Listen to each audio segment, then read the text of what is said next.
Hey guys, welcome to today's episode. I have the man, the myth, the legend, Peter Crone with me. You will know Peter, of course. He is incredible. He is also known as the mind architect. And alongside my husband, Casper, Peter did actually ask me to say this, but it's very true. Alongside Casper's episode, Peter is the most popular episode. He has brought so much wisdom into my life, but also my audience's lives and so many other people. And I'm so grateful that he's here today. So welcome. Thank you so much, What an intro. I love the transparency, the authenticity. I know. And you. I love you. Yeah. I just had to throw you under the bus. Please, just a little bit. One. Yeah, I like to incorporate my humanity. Exactly. I lured you in with the birthday cake and then I just start to trash you. Made me look like a fool. Exactly. Okay, so we had a really great first episode. You shared so much, and also we spoke about kind of my journey with you, where we kind of started self-belief versus confidence. Yeah. And I really wanted to, with this episode that I'm just throwing on you today. Yes. I really wanted to go into our audience's questions to just get into the specifics. Is that okay? Let's go. Let's go. Before we do it, how are you? It's been a whirlwind, but I have to say I still feel like the most blessed man alive. I mean, I came here because I'm speaking at the Health Optimization Summit, and we decided to parlay that into doing a live event, which we were just chatting about off air, that went so well, sold out in 2 days. You saw like 1,000 people in 2 days. Yeah, from all around the world. I mean, a few people literally came from Australia. They couldn't have been further. Wow. Obviously, most people are just traveling from Munich or Norway or Sweden or Ireland. Yeah, on the Wednesday night, it's like 450 or so capacity, and I would say at least 60 people have jumped on an airplane to come to a sort of 3-hour evening. So I feel super humbled. It was combined with my birthday, so somebody who's very British in that regard of being almost uncomfortably shy when I was a kid, I still have typically spent my birthdays by myself, and I use them as an opportunity to reflect, quietude, clean the garage, go through something for myself. And so to have 500 people or so singing me happy birthday was, I think for myself, because I want to practice what I preach, was a nice step for me into the world of being more capable of receiving, or, whatever it is that I've worked on. So overall, I feel amazing, a little bit tired. I'm going to Coldplay tonight, which we got, so... How amazing. That's going to be incredible. That would be fun. I had no idea. I'm not going to get into name dropping and stuff, but I got a text from somebody on Coldplay for my birthday. We can guess who. Who's a sweetheart friend. And so I had no idea they were even here. And he said, come to the show, so you're not going to say no. And then I've got the weekend where I'm talking at the Health Optimization Summit. Yeah. And before that, we were in New York and went to the US Open. Before that, Washington. I had a live event in LA. And now we're going down to my little town of St. Margaret's Bay on Monday to see where I grew up, and then go to Belgium and Holland and then back to the States. So, just an average 4 weeks. That's amazing. And also, I need you to confirm something for me. And this is a name drop on my side. Someone very close with your person in Coldplay told me they do my workouts before they go on stage on tour.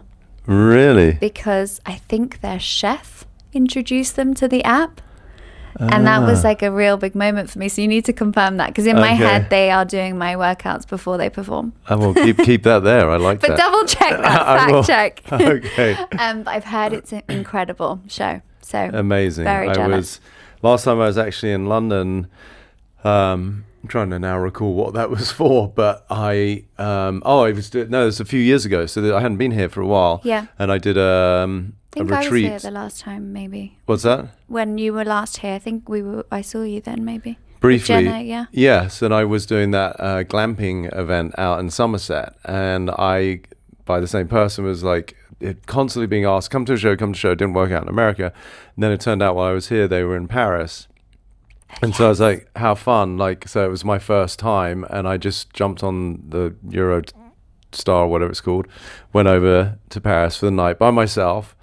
And so that was the first time I'd witnessed a show. And I was kind of in awe. I mean, it's a friend and someone I love dearly, but I was like, wow, this was incredible. And it's about the only thing that still kind of tickles me pink is I got a shout out in front of 110,000 Oh my people. God. Yeah, it's like, it's still a What bit a surreal. moment. Yeah. Yeah, but I would take that with you forever. Yeah. Bring that up on a daily basis.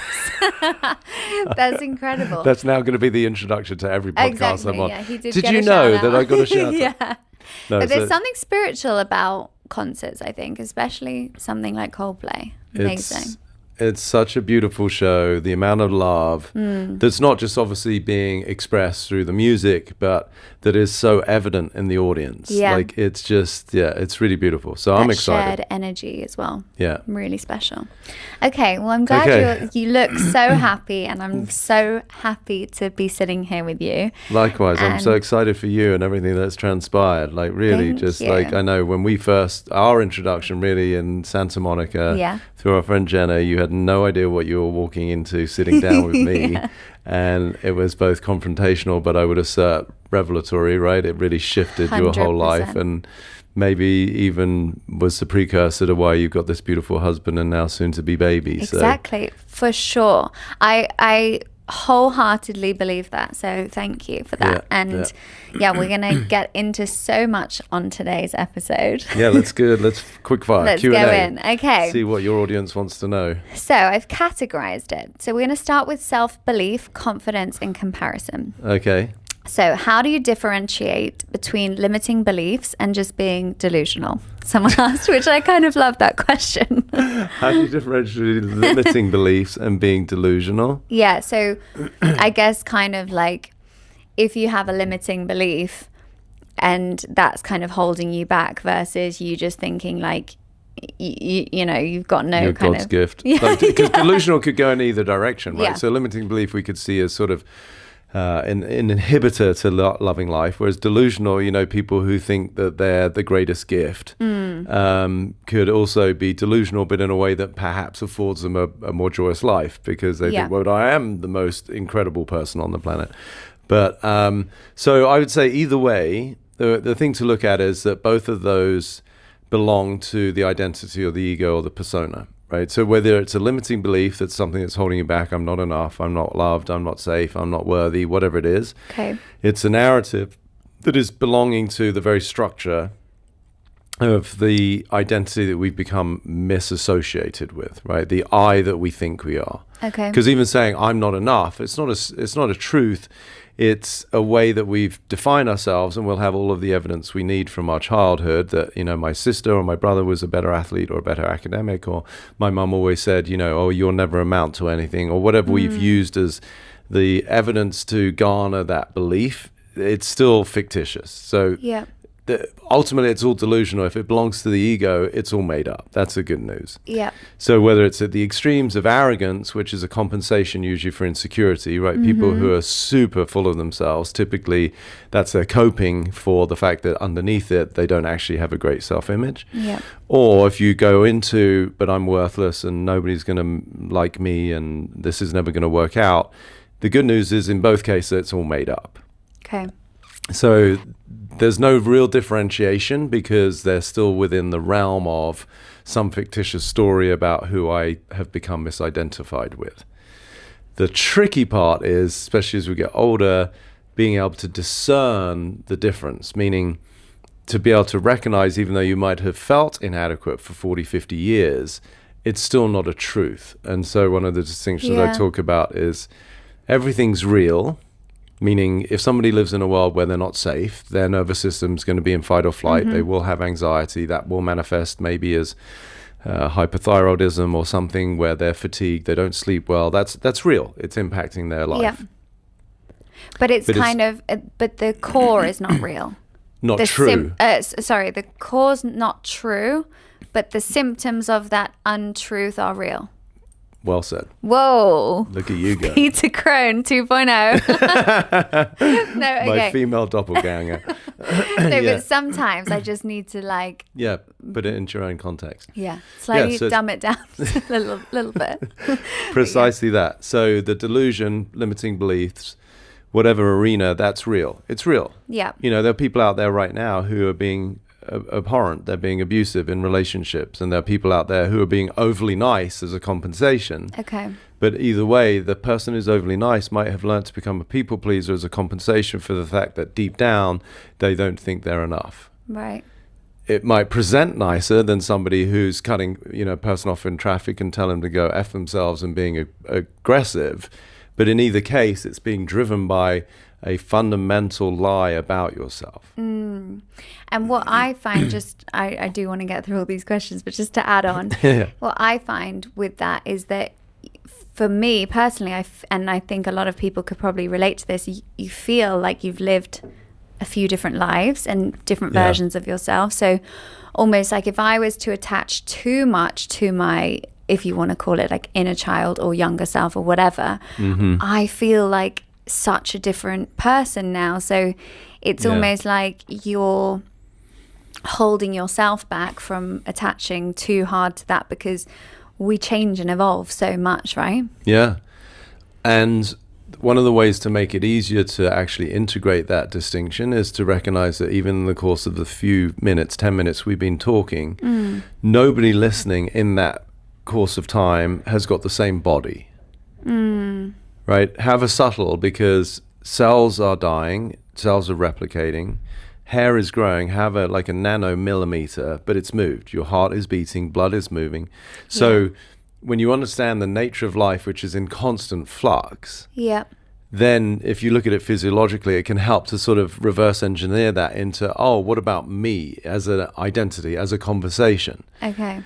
But most people, that's where people are stuck, because they become identified with their narratives, because at the subconscious level, they're blind spots. Yeah. So when somebody says like, I'm clumsy, or this is too good to be true, as a conscious statement, it's built on a foundation that's probably been there for decades, because as a kid they broke things and they felt embarrassed, and so that's become now part of their identity. So it's like we're mistaking that as our true self. And as a continuum. Versus just kind of a belief system.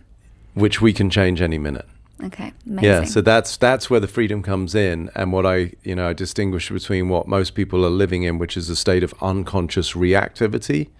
So without getting too dismissive, it's almost like human beings are walking around as machines, where you go up to someone in traffic, at a restaurant, in a club, and you say something, there's an automatic reaction based on their conditioning. Yeah. It's not a conscious choice. Yeah. And so when you go into the more powerful iteration of a human being is conscious creativity.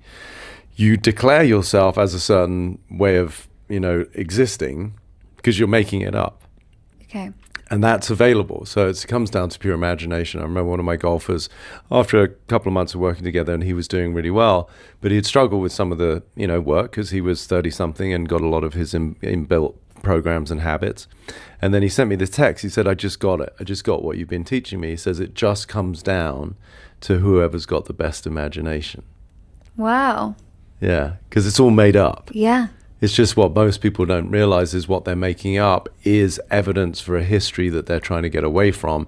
And that's the self-fulfilling prophecy, or self-sabotage. Yeah. No, but that's also reassuring to say, Isn't to it? know that. It's quite a freeing thought to even just tell yourself that. And ultimately, because it is, even when I distinguish unconscious reactivity, conscious creativity, actual reactivity is still a creative process. Meaning if someone's struggling with anxiety, worry, apprehension, fear, it's because the brain is anticipating a worst case scenario. Like I'm going to get home late and my spouse is going to be upset, or I'm going to go to work and I'm maybe going to get fired. And they're creating literally worry and anxiety in their body now. But that's in reaction to the fact that their last relationship didn't work out, or I've been dumped so many times, why would I even try again? So it's a repetition of a history that hurt, that we are by design trying to avoid, right? But nonetheless, we're still creating it because it hasn't happened. Reality, Exactly. So we're bringing the past into the present by kind of, as you said, that self-fulfilling prophecy type of thing, where you're like almost manifesting, if you will. That is manifestation. Yeah. So that's happening beneath the surface all the time. And then on the top, superficially, people are like, I want to manifest a dream-loving relationship and a house and a great body. Yeah. But underneath the there's a lot. surface, they're actually doing the opposite. And actually, I mean, forget all the stuff on the top before you've even dealt with, that's the root. Yeah. Okay, amazing. Okay, so we kind of answered 2 in 1. So, okay. Someone asked so a high achiever this is interesting, who is hitting their goals, or they feel, but still feels unfulfilled. Yes. What's that about? Very prevalent, and even the term high achiever to me is a misnomer, because we're always going to do what we do and we're always going to not do what we don't do, right? That's just the physics of existence. Okay. So a high achiever is sort of in the bedfellow of perfectionist, hard worker, type A, right? They're all sort of synonymous, and that's a compensation again. So why they don't feel fulfilled is, despite what they've accomplished, and we put that in the old bucket of success. I say old bucket because to me success is still associated with some sort of material outcome, wealth, status, fame. That's not success at all. That's usually compensation for feelings of inadequacy and scarcity. And so that's why it's unfulfilling, because becoming a high achiever is the way that person has learned to try and avoid, get away from, disprove a deeper feeling of some sense of lack or inadequacy. Right. So again, if that's informing their behavior that drives them to be successful, they're still got their foot nailed to the floor of, I'm not enough, or I won't amount to anything, or I'm going to disprove my dad who told me that I'm not, the son he ever wanted me to be. So that's where the unfulfillment is, because there's no freedom of choice. It's still a reaction to something you're trying to get away from. Okay. And that's a distinction in time. Most people are trying to get away from a history that hurt versus walk to a future, or towards a future that's inspiring and consciously created. So a high achiever, compensation for deeper subconscious beliefs of some sort of scarcity or inadequacy. So no matter how much you accomplish, you can never actually feel that sense of gratification or fulfillment. I told someone, like the talk the other night, I said, if at the deepest level, who you are for yourself, because it's actually deeper than a belief. A belief belongs to the persona, but I'm talking about the persona and what it's made up of, the structure of the identity. If somebody, who they are is not enough, that's who they are for themselves. It's not a truth, as we said, but it's been real for 30, 40, 50 years. And then I shared with the crowd, I said, you can never do enough to overcome you thinking who you are is not enough. Yeah, that will never exist. It's impossible, and that's why most people are exhausted. Yes, and that's why people get burnout and things like that. And that's the ultimate form of addiction. Also, what I'm thinking is, like, we use this term high achiever, but what is achieving if you're unfulfilled? Yes. Surely living a fulfilled life is achieving. Yes. So you're not a high achiever if you're unfulfilled. No, you're somebody who's just running compensation patterns for somebody who fundamentally is designed to be unfulfilled. So you're successful in confirming your own identity. And that's one of the most fascinating things I found about the ego, is that it's designed to be right about itself, even though what it's wanting to be right about is completely unfulfilling. So our ego is kind of skewing our whole belief system about but only every aspect of your life, isn't it? Oh my gosh. Yeah. Where to begin? It's exhausting, isn't it? It is when you really get it. It's a lot of work. It's fucking exhausting. I mean, that is hands down, if I were to say what is the first word that people say when they really presence for themselves the world they're living in, I'm exhausted. Yeah. And that is, again, that is the ultimate addiction. It is, but that's the world that we live in. Because you feel you're on this hamster wheel and you're not getting anywhere. You're thinking, how can I, and then people talk about purpose and feeling lost. And I guess it's the same thing. Is unfulfilled the same as being lost and having no purpose, would you say? Completely synonymous, yeah. Yeah, and that's why I talk about this old model of success, because to me, true success, like, and I work with some of the most successful old model, meaning wealthy, famous people on the planet, but they're still seeking my counsel or whoever, is because the new model of success is to be at peace. Yeah. So that would be your definition of success. Yeah, if I were to sort of put it peace into one word, to be completely at peace. To me, it's synonymous with freedom and love and joy. They're all interconnected, but as an overall experience is the human being to me who is most at peace, regardless of circumstance, is the most successful. Yeah, I love that. I agree. Yeah. Okay. So... yeah, that's kind of a similar one. I won't ask you that. Okay, so we're going to go on to letting go of overthinking and control. Yeah. Interesting. So someone said you've spoken about control and letting go to allow the magic to happen. Any tips on how to truly let go? Yeah, so the hardest part about letting go is... So I'll use a segue here. Like a quote I say is, the person trying to get rid of the ego is the ego. Could take a while. Right. Okay. Break that down for us. So that don't have your IQ. So if someone's trying to let go, the person who's trying to let go is what needs to be let go of, meaning the persona. Yes. Right? Okay. So it's like take yourself out of that. Yeah, so it gets even more subtle. So any form of desire or wanting, whether I want to be fulfilled, I want to let go, it's the I with the energy of wanting, which creates time, because if you want something, then you're saying you don't have it, which means in present state you're not fulfilled, because your experience is there's something missing. Okay. So therefore I'm now going to commit to this idealized one day future when six-pack abs, perfect partner, beautiful home in the countryside, whatever it is that people think is their ticket to nirvana, which is subtly and sometimes not so subtly reinforcing that I'm not where I'm supposed to be. Okay. And that will block them from any form of abundance, really? Yes, because abundance is being fully here. Okay. Purpose, true purpose, because it's a question I get a lot. Like, and even there was a question, people were putting questions in a bowl at one of my lives, and I pulled it out, and they're like, "What? How will I find my purpose?" And to me, it's very clear. Like, the only purpose of any true significance as a human being is to liberate the soul you are. That's it. That's why we're here. Okay. It's not to get more followers. It's not to, get whatever it is that you want in the outside world. That's fun. And the beautiful part about the true purpose is all of the things that we crave as a human being on the human level, they start to become effortlessly realized when you've taken care of the first part, which is to liberate yourself. Yeah. Like, I'm going to be speaking at this health optimization summit this weekend, and there will be, I don't know how many vendors selling everything from a £50,000 cryogenic chamber to a £100,000 hyperbaric chamber to, a subscription to peptides, that will give you youthful skin and, make white light come out of your genitals or whatever it is that you're looking for. She's Can like, I come? what's that peptide called?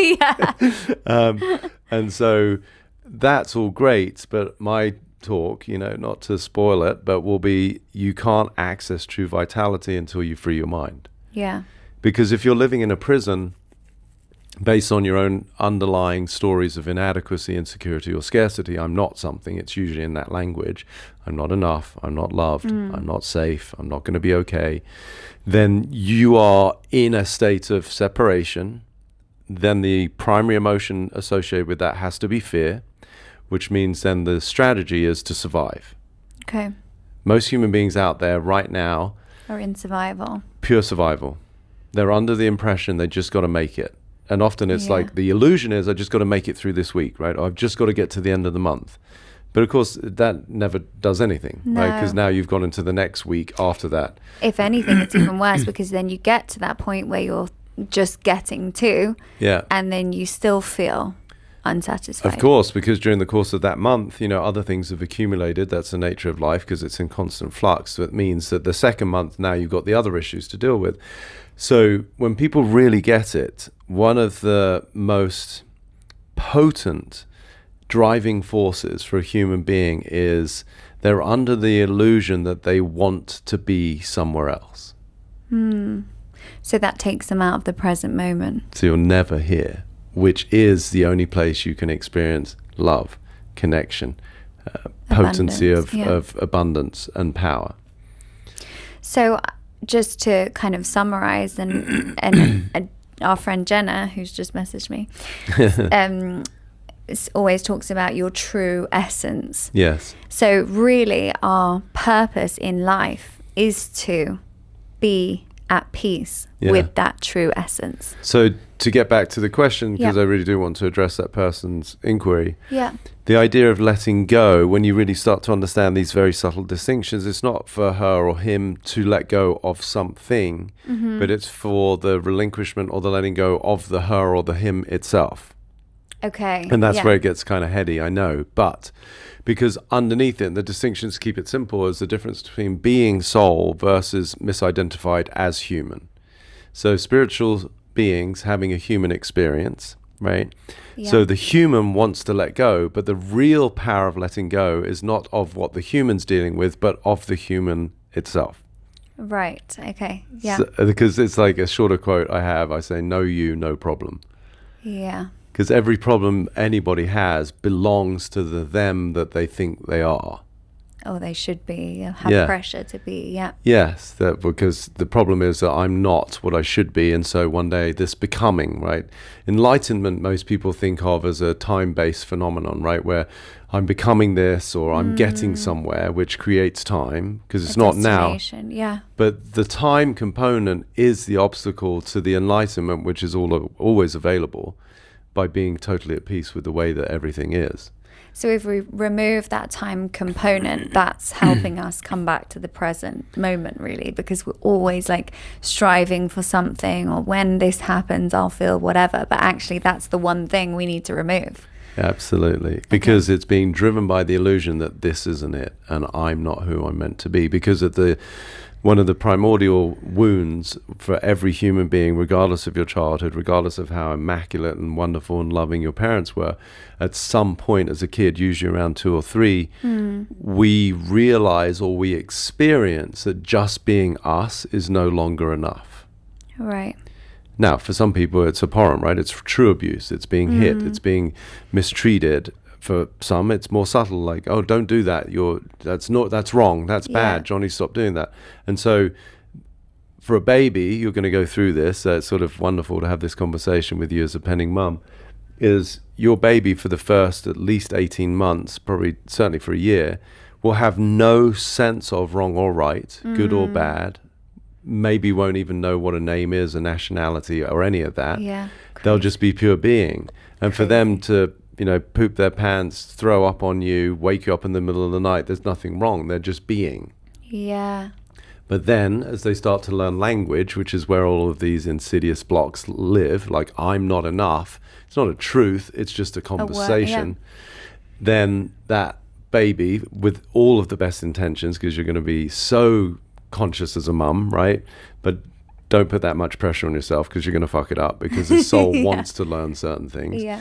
You will share whatever it is. You'll be tired. You'll be grumpy. You and Casper will have whatever disagreement. And then that energy will make the baby feel for a minute not safe, or the child feel not enough. And they need that, because that's part of their evolution. But it's that conversation then that creates the restlessness. That somehow, just being me, I used to be able to poop all over the place and scream. Now I can't. And now I can't. And that's when the inhibitors start. Right. Okay. So when you can track that back, and a lot of people can really remember the moment where they felt that just being them wasn't enough, and they abandoned themselves.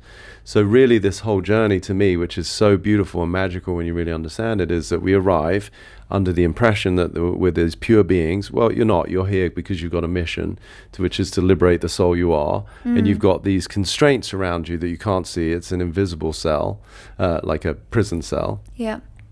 And that we need to go through the experience in the human arc to be triggered, to be upset, to go through the woes, to have the trials and tribulations and the failures and the heartbreaks, because we're here to realize our own divinity. Yeah. So that's the soul that we are, letting go of the misidentification with the human we think we are. So the human can't let go of things. You can, but you're still in the human realm, which is why I use the expression, most people are just becoming the best version of their limited self.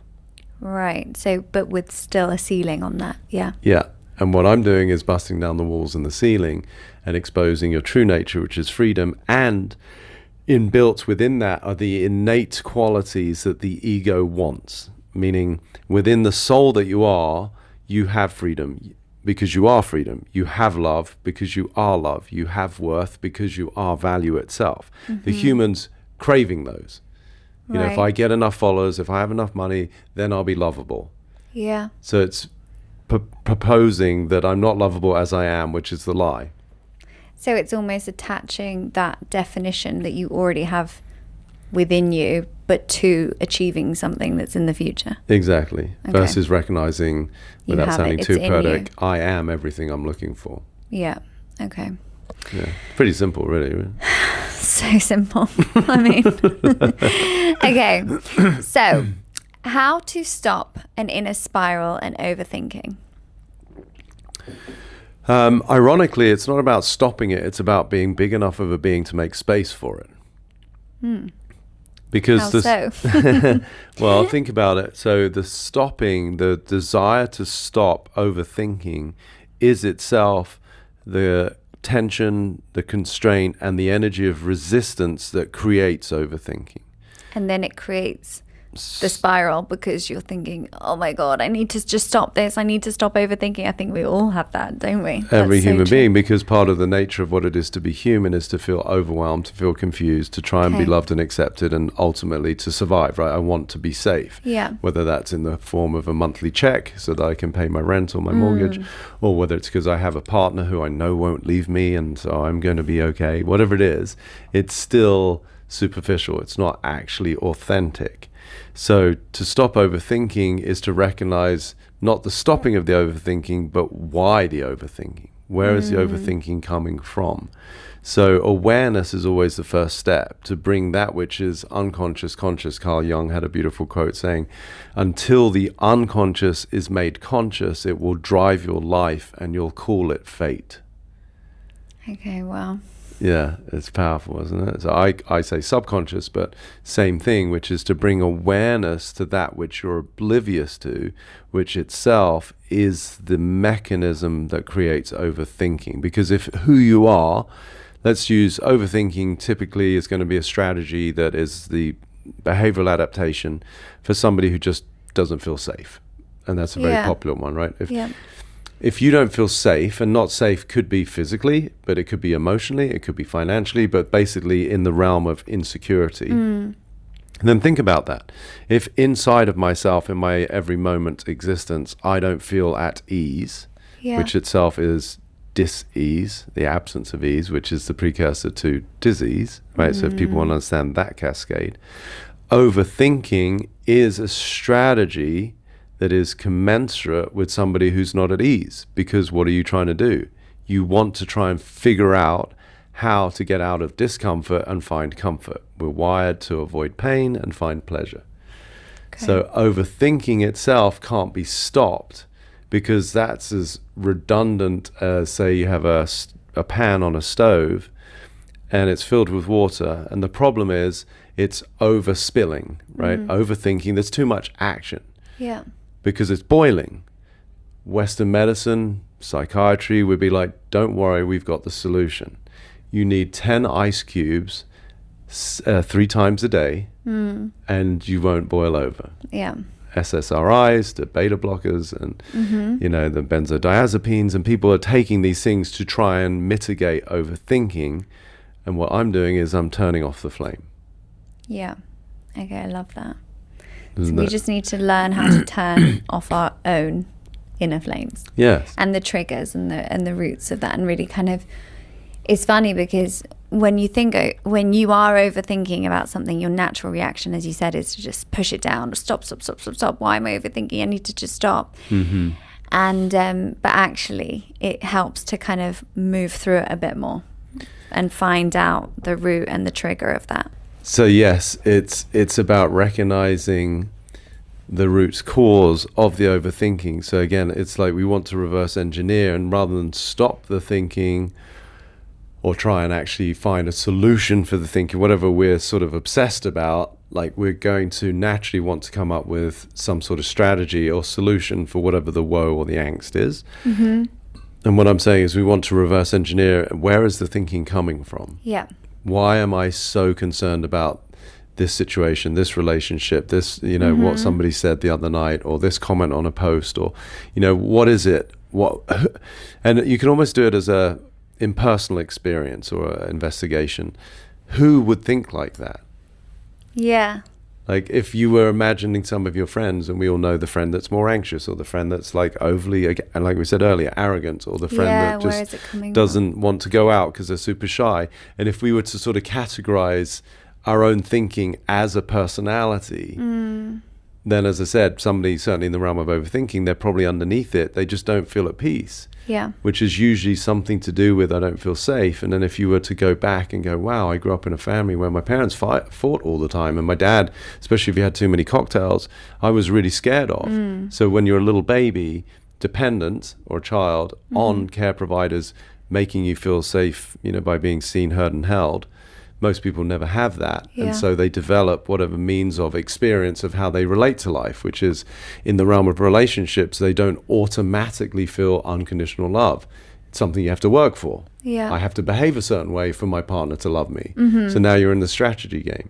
Yeah. If you grew up in an environment where there was a lot of screaming and shouting and fights and divorce, you don't feel necessarily safe in particular environments. So now you've got to do something to become safe. Yeah. Which is only perpetuating the deeper belief that you're just not naturally safe.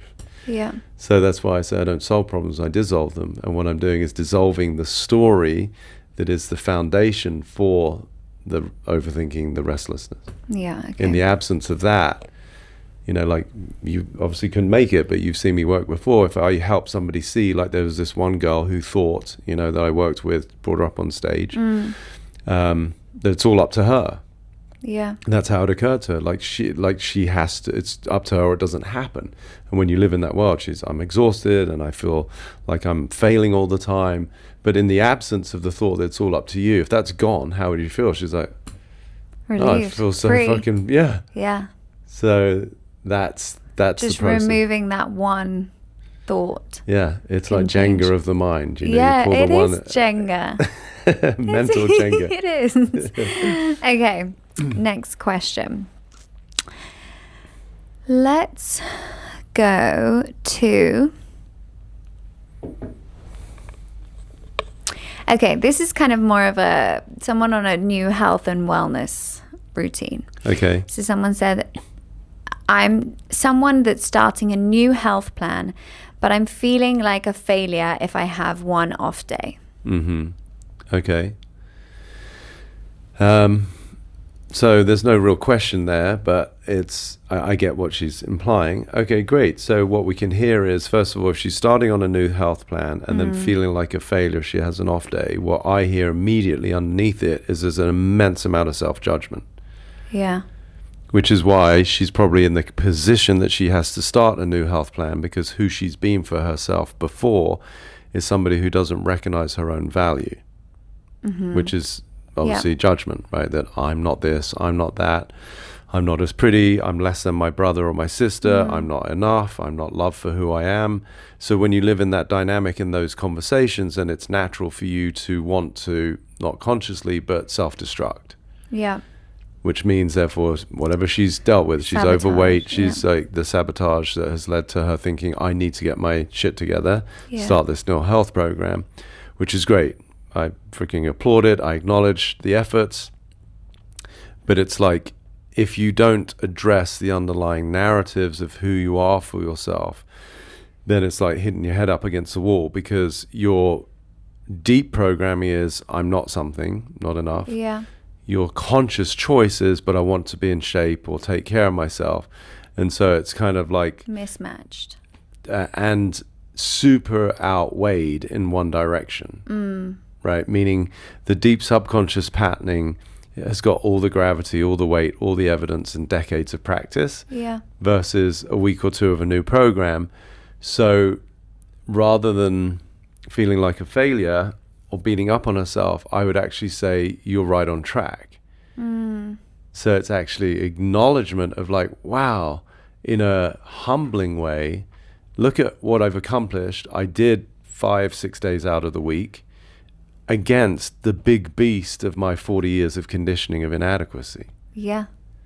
So it's huge what they've just achieved. Yeah, exactly. It's massive. And so you can reframe it and go, it's remarkable that I only had one day off, or I felt like I came off my plan for a couple of days in the week when I could equally have done 7 days a week where I didn't do it.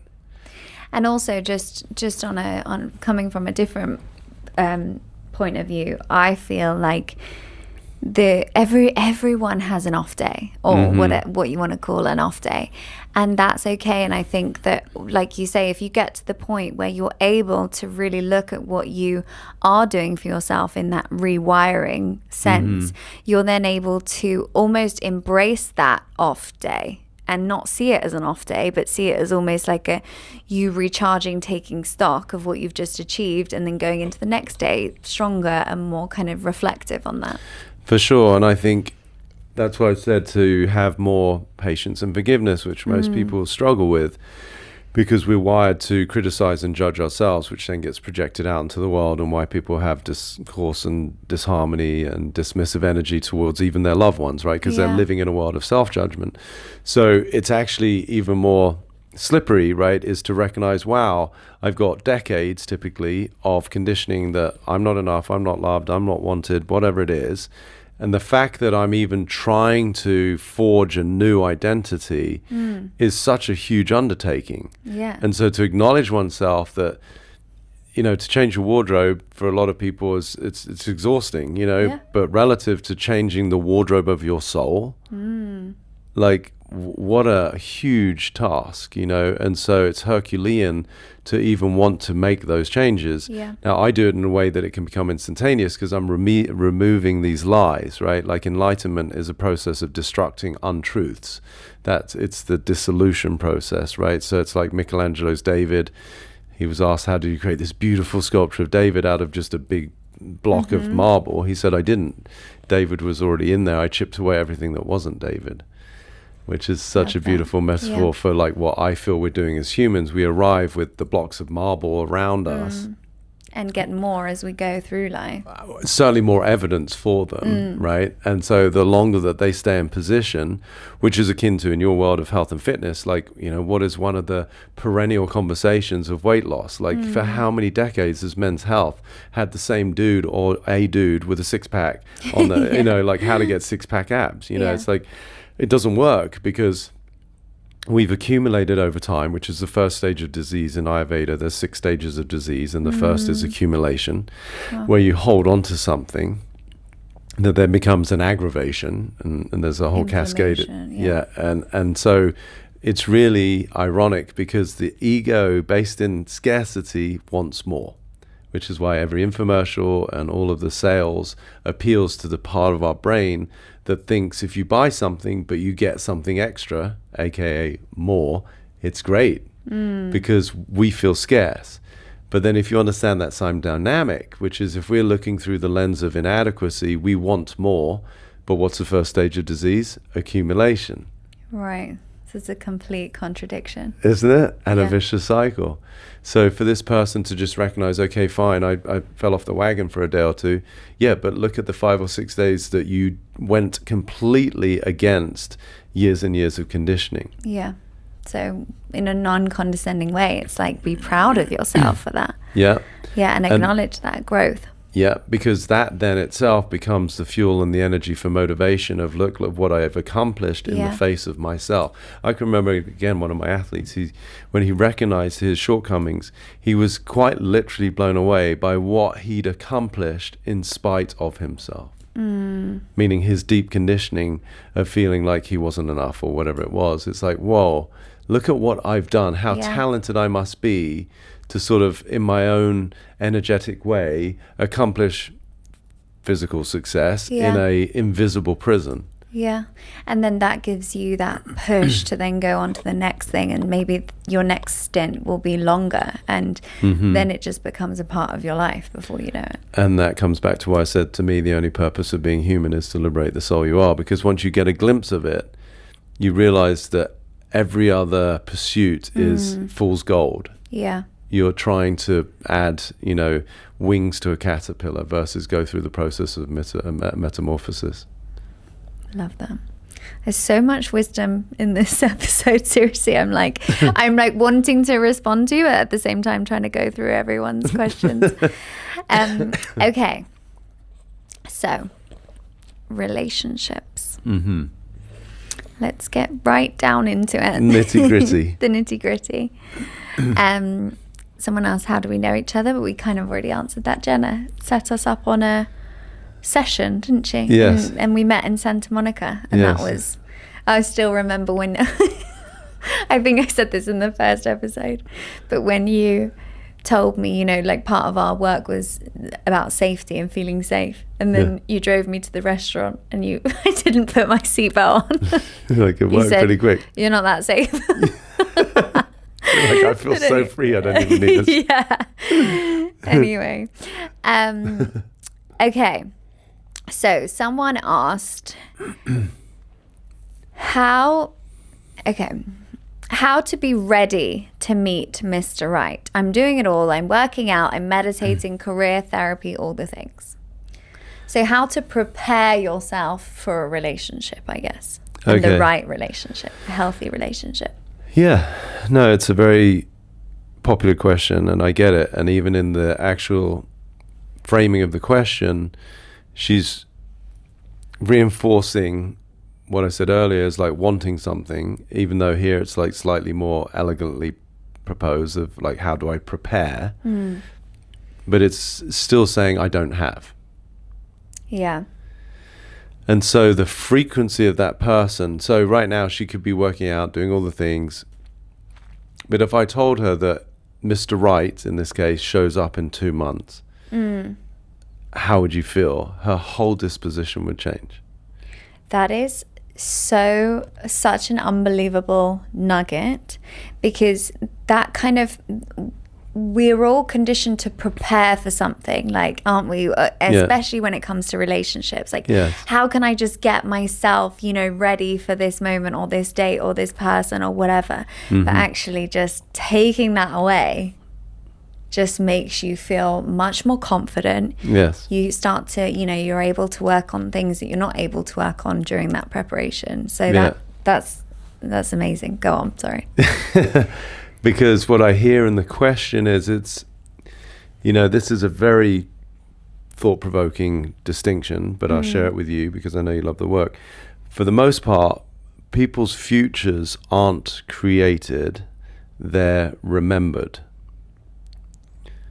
Now, so I'll unpack that. So what that means is, and I'll use this question as a case study, what I hear is beautifully intended. I'm sure she's a wonderful human being. But what she's actually doing is confirming her history. Okay. Which is now something she knows. If you know it, you remember it. So her future that she thinks she's preparing for is actually a reflection of a history that has been filled with disappointment or heartbreak or it didn't work out.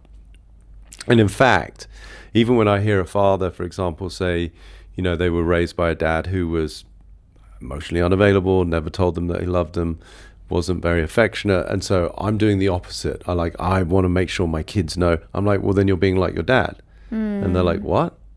Well, I said, whether you're the opposite or not, it's two sides of the same coin. Right. So her preparation, whatever preparation for her looks like, for somebody it might be lose weight, have the perfect body. For somebody else it might be do a lot of therapy. For somebody else it might be I want to establish my business so I feel secure in the relationship.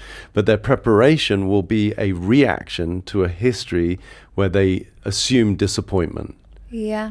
So they're actually perpetuating the very energy that was what was the precursor to previous relationships not working. Right, yeah, that totally makes sense. Doesn't it? It's So nuts. it's almost, because you feel it's the opposite, but it's actually so close to the It's the same past. thing. Exactly, yeah. It's the same thing. It's And it just, has that same energy around it. and that's the main thing to recognize. Versus, so what, in this case, remembering a future is where you're perpetuating a history that you're trying to get away from. Yeah.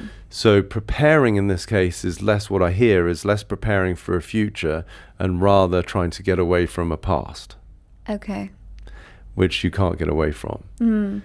So true creativity is, going back to my golfer's comment about I just got it. It comes down to whoever's got the best imagination. Because for me, the preparation confirms what I said earlier, which is her original wound, like all of us, is that just being her isn't enough. Right, yeah. Which is the only place to actually find love and intimacy. So the relationship she needs to prepare for is the one with herself. Okay. Which is true self-acceptance, which might mean that she doesn't work out or she doesn't get in shape because she's at peace with herself, which energetically as a frequency is the most attractive. Okay. I love that. Isn't that powerful? And it's so subtle, right? Because she probably gets applauded by her friends who might even be in the lower frequency of laziness, and they're like, well, I've given up on relationships. They're in resignation. Which almost confirms it even more. Of course, it's just a it. darker vibrational version or frequency that's based in complete cynicism. She's at least, no, I'm going to give it a shot one more time. But even that, like one more time, means that you've got a litany of disappointments that you're actually dragging with you, which is the accumulation. And it's putting pressure on that next date, thinking, oh, this is my last shot, you know? Yeah, and how does that come across to the person? Yeah. They're going to feel that instantaneously. 100%. There's no joy, there's no freedom, there's no playfulness. Yeah. So the quote-unquote antidote to this is, without sounding too woo-woo, that everything's taken care of. Yeah. Like, we're beneficiaries of life. And if you really embody that, then she won't be preparing for anything, because preparation has got some sort of almost anticipation and expectation energy. Whereas for me, like what just happened today, for me, on the back of me actually declaring this at my live, I feel like I'm the luckiest man alive, because I know things are working out for me in a way that I can't possibly comprehend. Yeah. So how can I prepare for something that I can't imagine? Yeah. But that's the realm of miracles. And so literally the day after I shared that, I get a DM from a friend of mine who saw I was doing my live event and said, do you know I live in London now? I'm like, what? No, let's get together. And it's one of my dear friends who's an incredible designer who actually made this beautiful cloak and is in the world of sustainability. Amazing. And is so wise as it relates to clothing and the dysfunctional world that is, and somebody that I want to work with. But I couldn't have prepared for that. No. Because I didn't know she was here and she wasn't even in my field of consciousness. Yeah. And yet that to me is life working, when we are in the realm of being fully open to being recipients of the magic that it is to be human, versus being somebody who's got flawed images and trying to compensate, strategize, and survive, which is just the perpetuation of an unfulfilled history that you're constantly trying to get away from, but actually unconsciously have nailed your foot to the floor of, and then wondering why you're not getting all the dreams and aspirations realized. Yeah. Wow. And then you wonder why most people are medicated, whether it's like through pharma or self. That's the thing. Imagine the work that we have waiting kind of within us that we can do before we get to that point. Yeah. And that's why I'm so passionate. And like, you know, I don't typically share this, but we know each other so well. But, you know, when I started my company through my own revelations, which I couldn't have calculated, I couldn't prepare for these profound insights to hit me. They just did. Yeah. And that's why, again, I feel so lucky. But I came up with the vision statement for my company, which is to inspire the realization of a new type of human being. I love that. No small undertaking, but to me, it's an absolutely possible endeavor, because I've seen it thousands of times with people I've worked with, because the current dimension we live in energetically is a world of limitation, separation, that who I am based on a conversation just in words is not this, not that. If that's the world we live in, then the emotion we have to have predominantly underneath is fear. You go out there on the street, you shout boo at someone, they're going to jump. It's not a particularly big threat, but because they're wired to look out for perceived danger, any kind of noise that comes too close into their vicinity is seen as like, oh shit. So in a world of the current form of human, limited, based in inadequacy, insecurity, and scarcity, you have to have, as an energetic imprint, some sense of overarching fear, which gives the overly common feeling of suffering. Just as a blanket statement, humans suffer. Fill in the blank of how you suffer, which then creates disease in your physiology, dysfunction in your relationships, and scarcity in the material world. That's their current operating system. And so even in the way I speak now, I say what I'm actually introducing is the upgraded operating system of what it is to be a human, which is in the absence of the illusion of separation and limitation, you experience true freedom. And when you're in a state of freedom, instead of living in fear, you start to actually experience love. And then in a state of freedom and love, rather than suffering, you're in a state of joy. And then you start to see pure possibility. It opens up the portal of the essence of who you are, which then cascades into your body as vitality. You feel more alive. It's the absence of accumulation, which then in your relationships becomes affinity and intimacy as opposed to disharmony. And then eventually in the world of materialism starts to become abundance as opposed to scarcity. Two entirely different worlds. Wow, this has been amazing. You are incredible.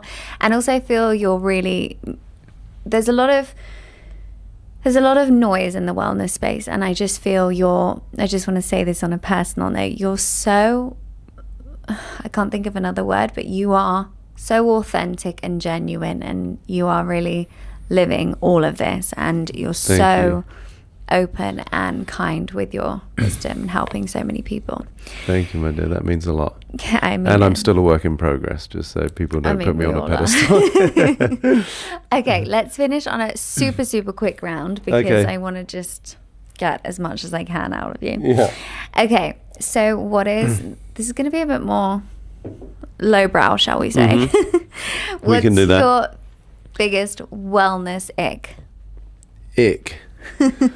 I mean, broad picture, I'd say that people think we have a healthcare system. Okay. I know it's not really in the realm of wellness, but it's still under the guise of like healthcare. Not a knock on the people in the system, doctors and nurses who dedicate their life to helping, but the system itself has got nothing to do with health, because doctors, the genesis of what it means to be a doctor is you learn anatomy, physiology, then pathology, and then intervention is pharmacology, right? That sort of is a overarching branch of how they become a doctor, which means you become an expert in problems. You study pathology. You don't study health. Right. So it's no knock on a doctor, but the doctor doesn't know what health is. Yeah. A doctor knows what sickness is, which is great. If you're in a car accident, great, go to the hospital. But if you want to understand health and wellness, then you have to realize that vitality is your birthright, but because of the lens you look through of some sense of scarcity, inadequacy, or like a negation of yourself, I'm not this, you're going to create dis-ease. And then you fall straight into even the world of wellness where I'm trying to become well. No, wellness is your nature. Okay. So my biggest ick is that if you're constantly trying to fix something about yourself, or as the way I put it in my quote, so you can't create the life you want by trying to fix the life you don't want. Okay, I love that. Great. So that's my ick, is that people are under the impression that they're not well naturally. Fine. Okay. And then the healthcare system is a whole different thing. It's a complete scam. Yeah. Okay. It's great for business, but not good for health. Yeah. Okay. Well, next question. What's one book that you've read recently that really taught you something or had an impact? I haven't read a book for a while. Or something that you have consumed. Podcast, talk. A Rumi quote. Okay. He said, "Your task is not to seek for love, but merely to seek the barriers that you have built against it." I love that. That's very apt for this podcast. Right? And that's why it hit me, because beautifully written, and I pride myself on my ability to write things that are poetic and meaningful. And so when I see it in another, and I shared that recently because it's really, he's saying it in his own way, but it's to seek the barriers that you've built against it, is how I articulate, to remove these prisons that are the obstacle to the essence of everything that you're looking for. Same thing, right? It could be, don't seek for love, but what are the barriers against it? Don't seek for abundance. What are the barriers against it? Right? Don't seek for health. What are the barriers you've built against it? Like fill in your version or whatever, you know. So that's the dissolution process. So that really resonated with me. Okay. And finally, I'm a big lover of journaling and just writing in general. Always have been. And we have a journal. Okay. So I am doing this new thing with everyone where they leave a journal prompt for the listeners. Okay. One question that they can write and ask themselves and reflect on. What would you like to say? Okay, so they get to put this in this journal and reflect on? Yeah, or write it on a piece of paper. Okay, straightforward. Who could I be in the absence of all my concerns? Okay, amazing. Thank you so much. This has been amazing. Thank you for being here. What an incredible episode. I feel like we need to do this regularly because it's not enough. Right, I'm down. Thank you so much for Thank being you, Bri. here. I love you, and thank you for having me on and sending love to everyone out there in the world of pure survival and trying to make it. Stop that and realize that you're extraordinary. As I say, you're extraordinary. Be responsible for that shit. Love that. And stop believing all the stories of inadequacy and insecurity. It's all made up. And finally, because I'm going to be downloading the recording from the, I can access that, right? From your event. Yes, yes. So if anyone wants to access any of that stuff, so it's on your website. Well, no, it's on my Freedom membership, which is like a very, you know, I try to make it as affordable and available as I can. Yeah, it's only $29 amazing. a month, so I don't know if that's even like 20 quid, but it's available. Worth it. And all of my lives, and that's just one category or area. There's over 100 hours of programs on anxiety, on depression, on relationships. What is it to establish financial freedom? What is true health?